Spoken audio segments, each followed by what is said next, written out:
নমস্কার বন্ধুরা, সোমাস ফ্যামিলি কিচেনে আপনাদের সবাইকে স্বাগত। আজকে আমি বানাবো বড়ির ঝাল।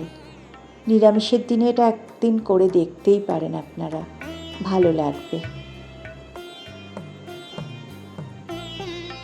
এর জন্য আমি ডালের বড়ি নিয়েছি। মোটামুটি 16-17টা মতো। এবার কড়াতে তেল দিয়ে আমি বড়িগুলো ভেজে নেব। আচ্ছা, বড়িগুলো কিন্তু আমি লো ফ্লেমে ভাজবো, এপিট ওপিট করে, কেন কি ফ্লেমটা হাই হয়ে গেলে বাইরেটা পুড়ে যায়, ভেতরটা কাঁচা থাকে, শক্ত থাকে। তো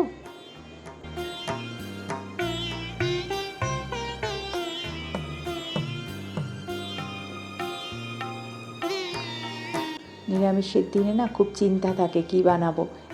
এটা কিন্তু একদিনের একটু মুশকিল আসান হতেই পারে। এবার ওই তেলের মধ্যে আমি দিলাম গোটা জিরে আর তেজপাতা ফোড়ন।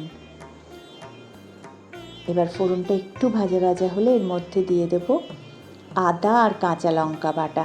আমি এখানে 1 ইঞ্চির কম, অনেকটাই কম, হাফ ইঞ্চের বেশি একটু আদা নিয়েছি আর 2টো কাঁচা লঙ্কা নিয়েছি। আপনারা চাইলে একটু বেশি পরিমাণেও লঙ্কাটা ইউজ করতে পারেন।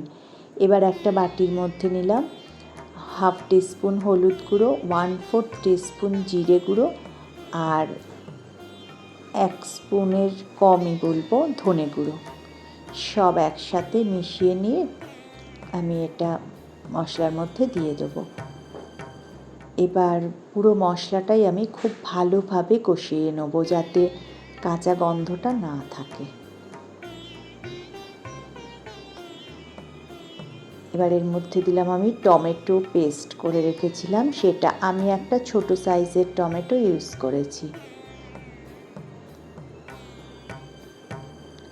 মশলাটা কষিয়ে তেল ছাড়তে শুরু করলে এর মধ্যে দিলাম 1 চামচ মতো ফ্যাটানো টক দই।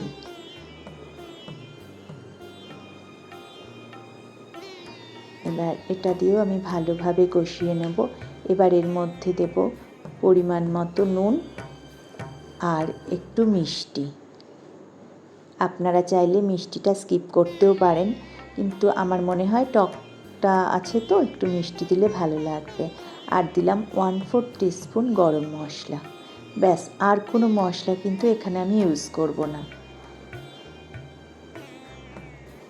আচ্ছা, একটা কথা বলি, যারা নতুন ভিউয়ার্স আমার চ্যানেলের, প্লিজ একটু চ্যানেলটা সাবস্ক্রাইব করে রাখবেন, তাহলে নতুন কোনো রান্না দিলে আপনারা জানতে পারবেন।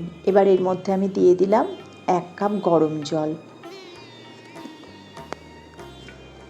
আর বেল আইকনটা আছে পাশে, ওটা একটু প্রেস করে রাখবেন, তাহলে নোটিফিকেশানটা প্রথমেই আপনাদের কাছে পৌঁছে যাবে। এবার ফুটে উঠলে গ্রেভিটা এর মধ্যে আমি ভেজে রাখা বড়িগুলো দিয়ে দিলাম।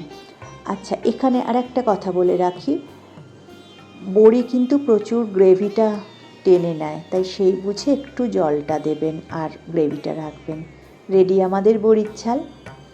দেখা হবে নেক্সট ভিডিওতে নতুন কোনো রান্না নিয়ে। ততদিন ভালো থাকবেন আর সুস্থ থাকবেন। আর এই রান্নাটা অবশ্যই ট্রাই করে কমেন্টে আমাকে জানাবেন কেমন লাগলো।